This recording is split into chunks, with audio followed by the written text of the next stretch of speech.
I filed for divorce. A poor wife is useless after all. My husband suddenly shocked me with these words. Moreover, while I was away on a business trip, not only did he file for divorce, but he also married his lover. Furthermore, my husband said, "You, a poor person, married me for my wealth, right? I won't fall for that, so give up any claim to the property." As if I married him for his money. When I confronted my indifferent husband, who had always treated me like a poor person and scorned me since our marriage, he started to unravel. Ultimately, he spiraled down to rock bottom. My name is Karen, 35 years old. My father passed away when I was in kindergarten, and since then, my mother raised me and my sister by herself. I was grateful to my mother, but deep down, I always wished I had a father. Of course, I didn't necessarily want a new father, but I always dreamed of living happily ever after with my husband, surrounded by children, though I didn't know how many we have. Life on just my mother's earnings was far from wealthy, but we were happy as a family of 3. However, the poverty I grew up with never left me, even after I started working and earning a decent salary. Even when I was single, my grocery shopping at the supermarket centered around discounted items, and I would stock up during sales if the items wouldn't go bad. Eating out was out of the question, and for meals alone, I wouldn't even buy convenience store bento. For drinks, I would bring tea in a thermos. Before I knew it, saving money had become like a hobby of mine. I married my husband John 4 years ago. We met through an acquaintance and hit it off. Unlike me, who grew up poor, John was wealthy from a young age, and our views on money and values were completely different. However, I was drawn to his kindness and the new world he showed me. We started dating soon after meeting, and as I was over 30 and eager to get married, we tied the knot in less than a year. We decided to move into my apartment, which was close to both our places. It was a company-subsidized apartment, so the rent was quite cheap, one of the reasons we chose it as our new home. After marriage, I continued paying the rent, and John contributed to other living expenses. This was how our married life began. John had a somewhat traditional view of gender roles, believing women should quit their jobs and take care of the home after marriage, and that men should support women while women managed the household. I found these views of his cool and masculine at the time. Before our marriage, he suggested I become a homemaker, saying he would support me. He probably thought of me as a domestic woman, good at cooking and cleaning, which made me happy at that moment. However, I loved my job and had important responsibilities at work. I didn't hate household chores, but being a full-time homemaker wasn't an option for me. If I quit my job and became a homemaker, we would have to leave this apartment as its company subsidized. Moving to a similar apartment would significantly increase our rent and moving costs.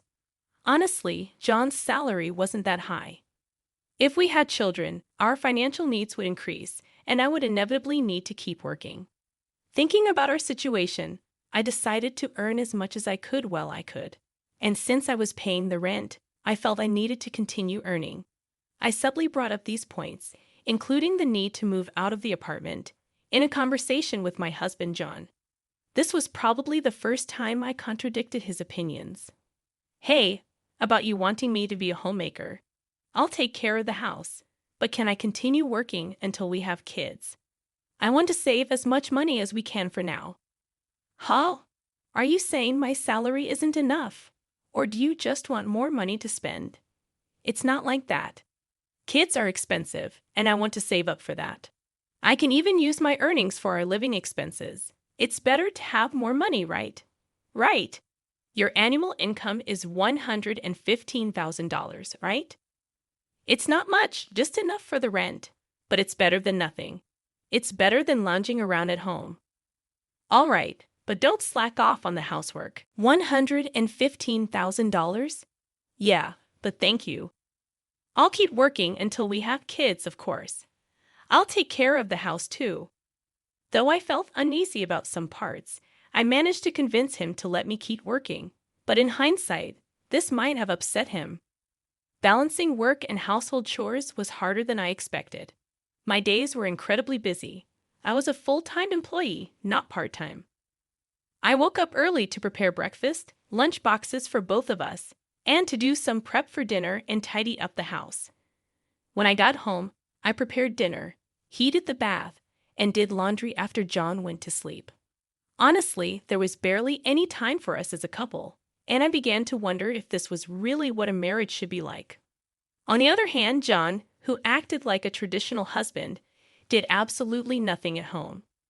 He must have seen how busy I was with household chores, but he would just eat dinner, drink beer, and relax when he got home. He'd bathe alone as soon as it was ready, then go to his room. I wished he would help out a bit, given how hard I was working, but I couldn't say anything, fearing he'd tell me to just quit my job. Despite his lack of help at home, I naively hoped he would change once we had kids. However, our relationship had grown distant, making the prospect of having children unlikely. I decided to discuss it with John. Hey, we should start thinking about having kids, right? Hub, kids, you're quite energetic considering you're tired from work and chores. It's not about that. I want to have children. We haven't been married that long. Isn't it too early for kids? Maybe for you, but I'm already over 30. Women have a limited time to have children. It's getting harder to conceive as I get older. It's almost too late. Then we don't need kids. If we have one, you'll expect me to help, right? You know I'm busy with work. I won't help with child rearing. What? Declaring you won't help with child rearing even before they're born is strange, isn't it? I plan to raise them alone, but shouldn't you at least have the intention to help? It's your child too. Child rearing is your job. I'm working to support the family, so I definitely won't help with the kids. You'll just complain that I don't help and that you're doing it alone, making me the bad guy. You must have been indoctrinated with a poverty and lots of kids since birth. We're not poor. We don't need kids. End of discussion. John abruptly ended the conversation and went to his room. Standing alone in the living room, I was overwhelmed by tears. Not only was my wish for children rejected, but also my upbringing was mocked. Following this incident, our relationship deteriorated rapidly, and we hardly spoke anymore. There were no children and barely any communication. Maybe it was time to consider divorce. Yet a faint image of my once kind husband lingered in my mind, making me wish we could return to the happy couple we used to be. Since then, I tirelessly juggled work and home responsibilities. I was incredibly busy with various tasks. Eventually, I took on a significant project at work, which meant more business trips and further distance from John.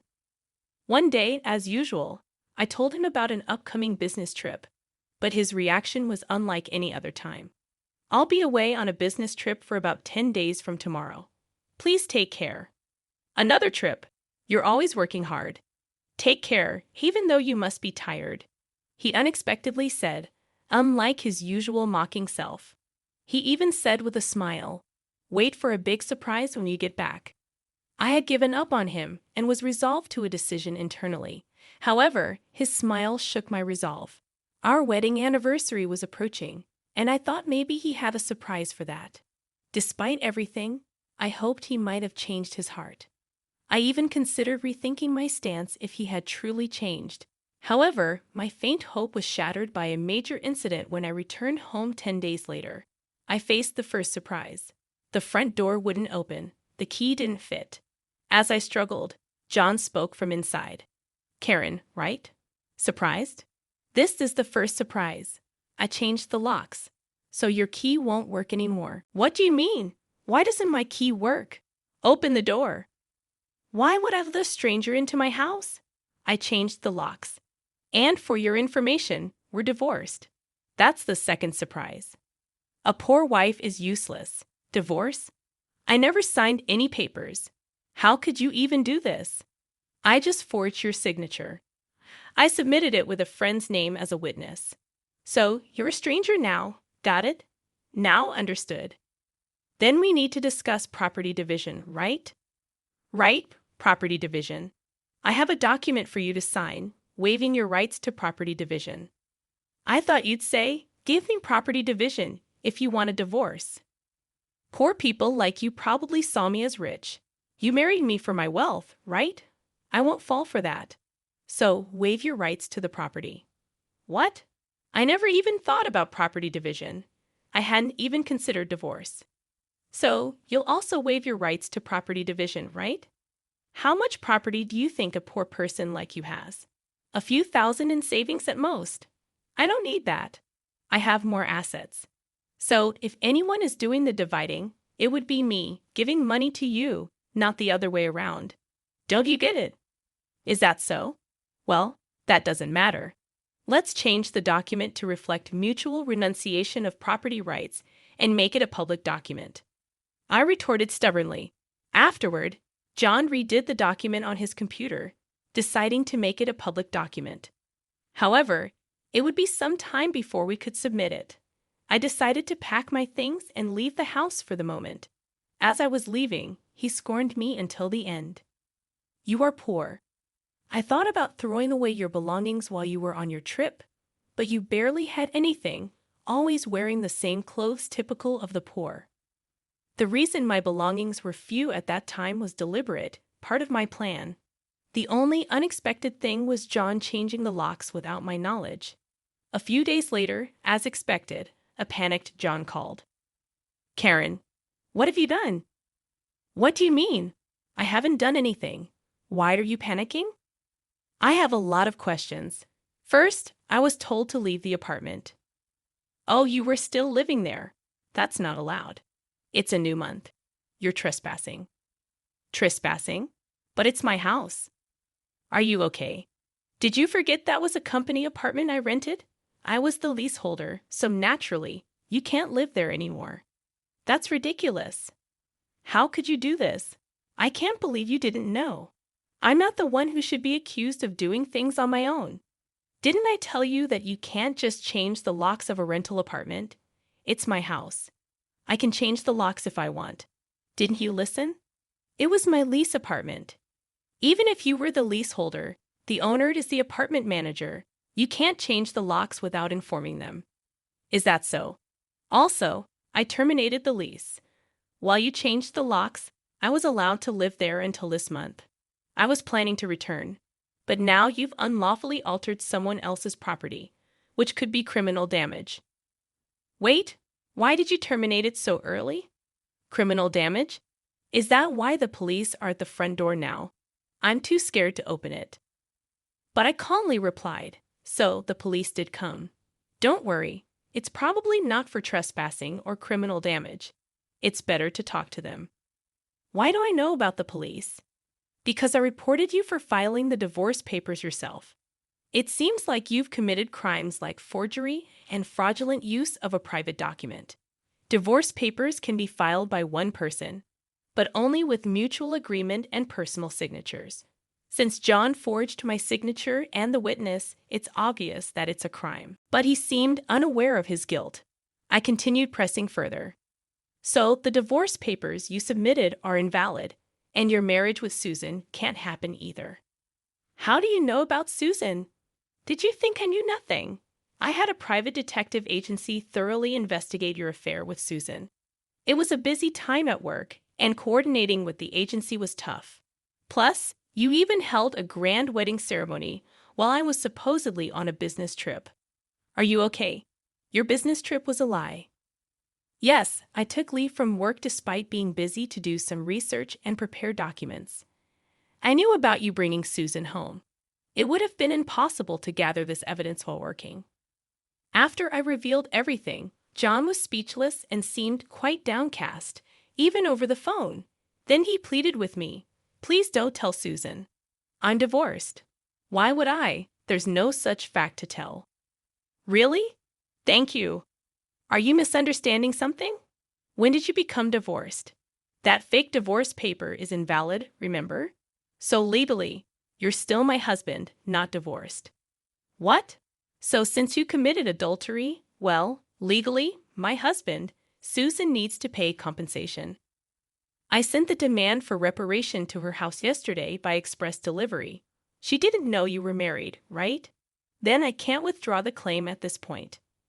I already knew Susan believed John was single, but I deliberately sent the reparation demand.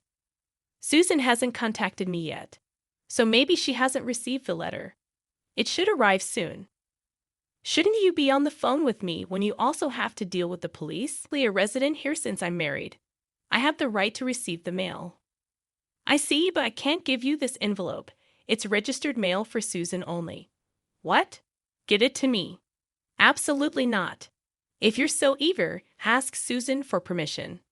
What's going on here? Oh, John, what's all this noise? What's happening? Ah, Susan, this is registered mail for you. This man insisted on taking it. Sorry for the disturbance.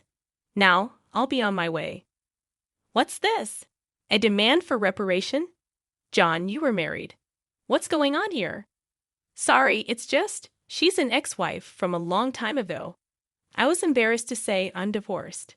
I'm sorry for keeping it secret, but it's strange, isn't it? We haven't been dating long, and a demand for reparation?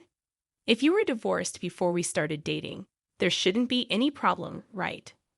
Well, my ex-wife is crazy. Maybe she's demanding reparation out of spite because I got married. That was the excuse he gave, but such a lie was quickly exposed. The envelope included a letter. I wrote along with my contact information, so Susan called me directly.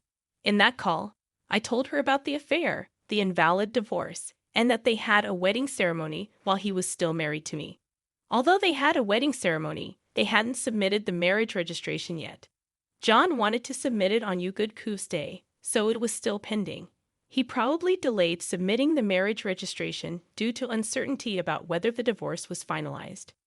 After being exposed, Jan fled from Susan's house and shamelessly contacted me again. I still had something to tell him, so we agreed to meet at a nearby cafe. As soon as I arrived, John said, "Karen, please withdraw the reparation claim. Let's pretend we've been separated for a long time and officially divorced. Now I can apologize to Susan for being secretly divorced and maybe cover it up. You think I'm desperate to stay married to you. I was going to file for divorce anyway, but since you cheated, you'll pay reparation. Just trying to extort money from me, huh?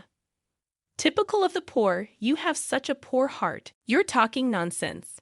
Depending on my answer, everything can change. There's still an option where we don't divorce. If I say no, you can't reject it, meaning you can't marry Susan and your marital status will be exposed. Fine, I'll pay the reparation. Just divorce me now. Sign here. Then about property division. Property division? How much more do you want to take from me? Reparation should be enough. Remember, we agreed to waive property division, right? So let's make it official. All right, you're not as bad as I thought. Thank you.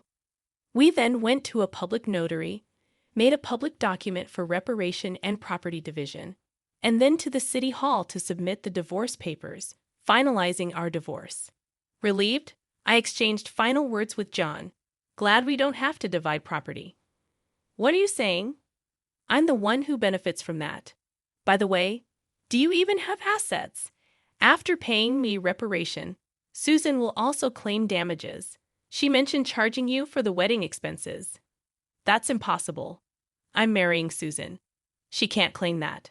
We're divorced now, so there should be no problem. Still living in a fantasy. You committed marriage fraud. You had a wedding while still married. You think Susan still believes you. A marriage fraud?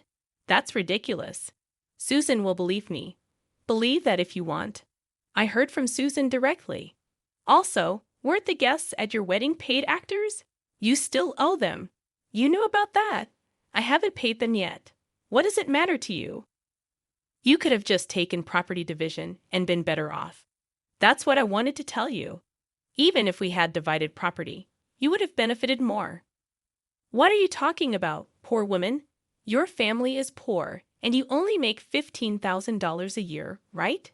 Even if you got a raise, it would be barely $20,000. You don't have any property. You keep calling me poor, so I thought you might be mistaken. Yes, my salary is indeed $15,000.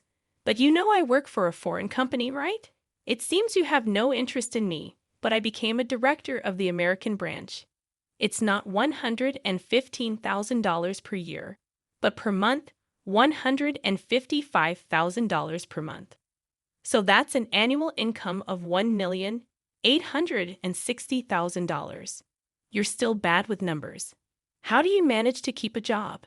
It's $180,000 a year. $180,000? That can't be true. Of course, I haven't had the chance to spend such an amount, so I've been saving it for the future. The savings from before our marriage aren't part of the property division, but there's still a considerable amount since our marriage. So, I could have received half of that in the property division. You were my destiny after all. I'll get the divorce papers corrected. Are you okay? After all the contempt, you think I'd gladly undo the divorce. If you have that much money, you don't need to claim reparation, right? It's just a small amount for you. He who laughs at 1 cent will weep for 1 cent. This reparation is for the mental anguish you caused me. I'd like to claim more, honestly. And since we've made it official, make sure to pay it, even in installments. I'll be penniless. Also, don't go back to that apartment. Your belongings should have been moved to your parents' house by now. You thought I had few belongings, but that was because I had already moved. Most of them were you that indifferent to me? I can't have so little, so I have to go back to my parents' house. They don't know anything yet. Do they? Let me explain. Don't say anything. I've already told them everything. It's only right to explain why we're divorcing. Oh, and your father said, don't ever step over our threshold again, so I have nowhere to go. He collapsed, and I left the cafe. Later, I heard he caused trouble at the police station. Despite my advice, he went back to the apartment. He sat there aimlessly in the empty apartment until the manager called the police, and he was taken away. I'm not sure if it was for obstructing public duties, trespassing, or for the falsified divorce papers. Eventually, his parents took responsibility for him after talking with me and learning about Susan. They decided that apologizing and paying damages to Susan's family came first. They went to Susan's house to apologize, kneeling in front of her family. They settled everything without pressing charges for marriage fraud, even paying for the wedding expenses. I had expected them to sue, so it was disappointing they didn't. So I decided to pursue legal action against him for forging the divorce papers.